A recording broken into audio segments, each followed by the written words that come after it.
Lots of drama today in the world stage with Donald Trump and Ukraine's Zelensky during this Oval Office conference. And also J.D. Vance, as you see here, the Vice President Donald Trump, of course. But to start off, this would set the tone with Donald Trump and all the drama in the White House today. Take a listen here with this exchange as Zelensky, before he enters the White House, and what Donald Trump says. How are you? Pretty sure. He's all dressed up today. Thank you very much. He says he's all dressed up today, and obviously dressed extremely casual. And that shot by Donald Trump just setting the tone for what's to take place in the White House. Let's get right to it. This thing over with. You see the hatred he's got for Putin. It's very tough for me to make a deal with that kind of hate. He's got tremendous hatred. And I understand that, but I can tell you the other side isn't exactly in love with, him either. So it's not a question of alignment. I'm aligned with the world. I want to get the thing set. I'm aligned with Europe. I want to see if we can get this thing done. You want me to be tough? I could be tougher than any human being you've ever seen. I'd be so tough.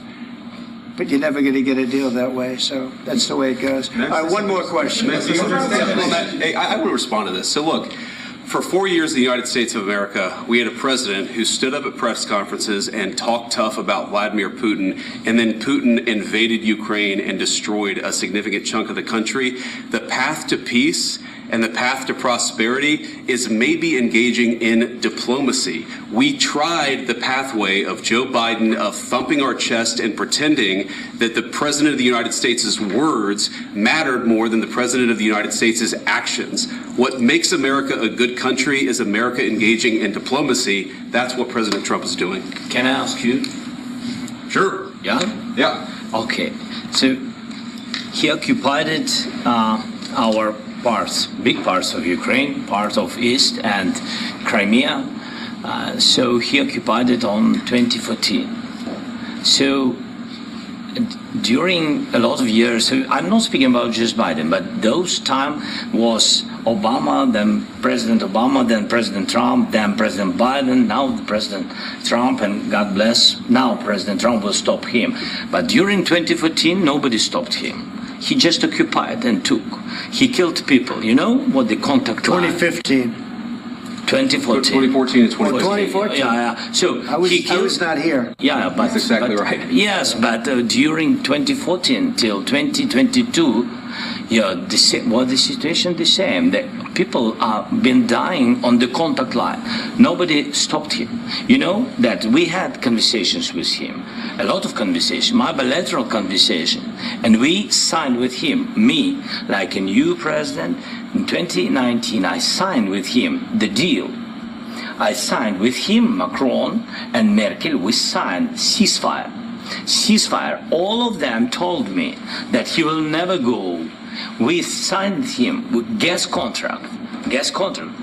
Yes, but after that, he broken this ceasefire. He killed our people and he didn't exchange prisoners. We signed the exchange of prisoners, but he didn't do it. What kind of diplomacy, JD, you are speaking about? What do you mean?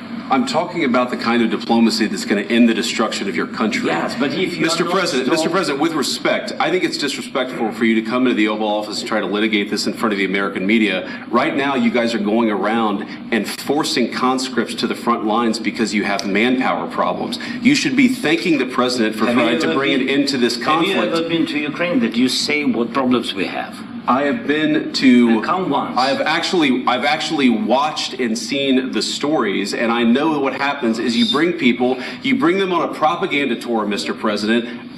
Do you disagree that you've had problems bringing people into your military? And do you think that it's respectful to come to the Oval Office of the United States of America and attack the administration that is trying to prevent the destruction of your country? A lot of questions. Let's start from the beginning. Sure. First of all, during the war, everybody has problems. Even you, but you have nice ocean and don't feel now, but you will feel it in the future.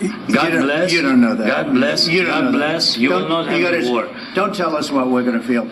We're trying to solve a problem. Don't tell us what we're going to feel. I'm not telling you. Because you're in no position to dictate that. That's exactly what you're doing. You're in no position to dictate what we're going to feel.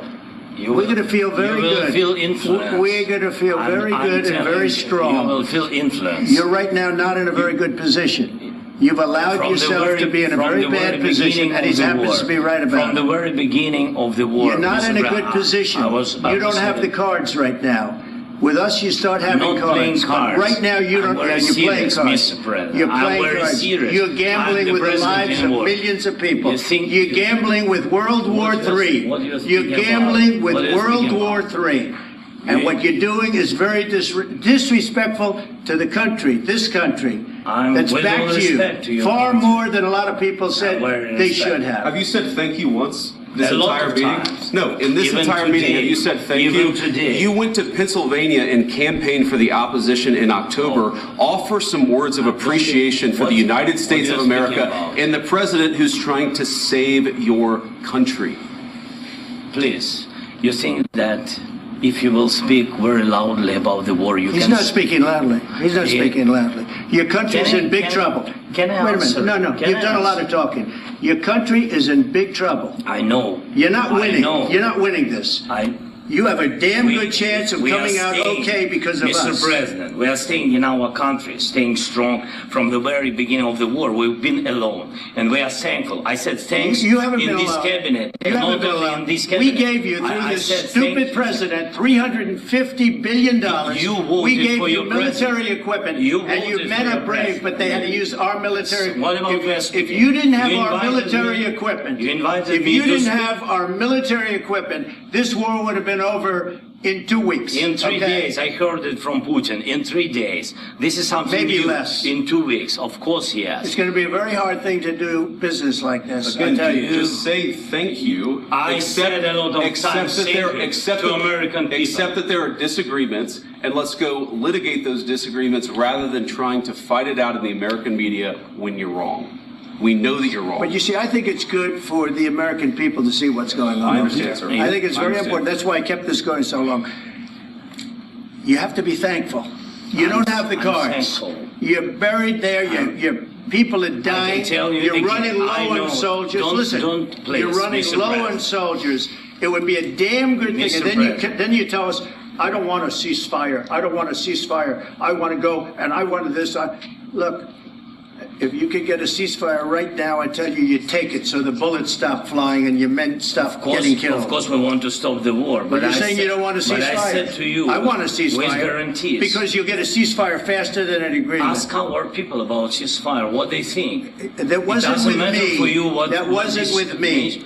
That was with a guy named Biden who was not a smart person. That was with Obama. It was your president. Excuse me. That was with Obama, who gave you sheets, and I gave you javelins. Yes. I gave you the javelins to take out all those tanks. Obama gave you sheets. In fact, the statement is Obama gave sheets and Trump gave javelins. You got to be more thankful, because let me tell you, you don't have the cards. With us, you have the cards. Obviously, lots of drama taking place, a circus-type atmosphere in the White House, and one of the most volatile-type meetings in the White House I've ever seen throughout the decades. Let's take a look at the individuals involved. We know Zelensky, his past, a comedian, an actor, a dancer, and these are the people that are propped up in the world stage. Just take a look here at Zelensky himself in this music video. Here you see him right here, wearing the high heels, obviously put into place by the powers that be. Take a look here at the commonality between Trump and Zelensky, the dual devil horns by both individuals. I always talk about signs and symbols, and here you go again. It's a two-headed snake, the triple hand sign by both individuals, as you can clearly see. And obviously J.D. Vance, part of this debacle. As you can see here from IMDb, the Internet Movie Database, J.D. Vance as a writer, actor, and producer as his credentials, and definitely the unwitting, the unknowing in society, watching this drama take place, and they fall for it all, hook, line, and sinker, not knowing they're all on the same team, all on the same page on the world stage. John chapter 9, verse 25. Whereas once I was blind, now I can see.